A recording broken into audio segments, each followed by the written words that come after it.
মানে যদি এমন হতো যে বেনামাজির জানাজা হয় না, আমার মনে হয় নামাজের সংখ্যা বাড়তো।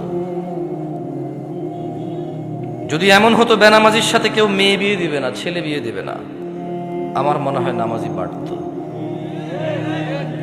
যদি এমন হতো বেনামাজির সাক্ষী গ্রহণ করা হবে না, কি গ্রহণ করা হবে না, যদি এমন হতো যে বেনামাজি ছেলে তার নামাজি বাবার সম্পদের অধিকার পাবে না,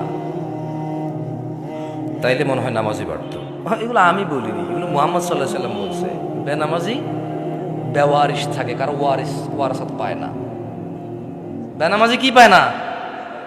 নামাজির ওয়ারাসাত পায় না, পৈতৃক সম্পত্তি পায় না। যে ছেলে নামাজ পড়ে না তার বাপের সে পৈতৃক সম্পত্তি পায় না, ইসলামে সে পায় না। সে মারা গেলে তার জানাজার নামাজ হয় না। বেনামাজি জামাই নামাজি বউ বিয়ে টিকে না হিসেবে। বাইনাল আবদি ওয়া বাইনাশ শিরকি ওয়াল কুফর তারকুস সালাহ। বান্দা শিরিক আর কুফরের মধ্যে পার্থক্য হচ্ছে নামাজ ত্যাগ করা। তো বেনামাজি নামাজি যদি বউ জামাই হয়, টিকবে না তো, থাকবে না এই সংসার। খুব সিম্পল লজিক। আপনি যেদিন হাদিসকে এভাবে দেখবেন, ওই দিন আপনি মানুষ হতে পারবেন। আদারওয়াইজ ওয়াজ শুনতে পারবেন, জুমায় যেতে পারবেন, খুতবা শুনতে পারবেন, কিচ্ছু হবে না।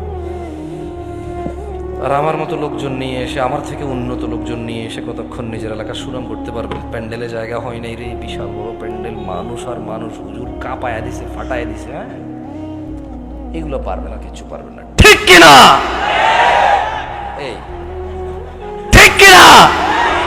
যতবার কমো ততবার ঠিক করবেন আপনারা, অভ্যাস হয়ে গেছে। কি ঠিক, এটা তো আমি কিছু বলি না, এমনি ঠিক লাগছে। মানে আপনি মনে করতেছেন যে আমি আপনার ঠিক বেঠিকের উপরে ডিপেন্ড করে এখানে কথা বলবো? জীবনও না। তাহলে আমাকে আওয়ামী লীগ করতে হবে অথবা বিএনপি করতে হবে, নেতা যা করছে তা, বুঝলেন না? যদি আমি ইসলাম করি তাহলে তো নেতা যা বলে গেছে তা ঠিক, নেতা হলো মুহাম্মদ সাল্লাল্লাহু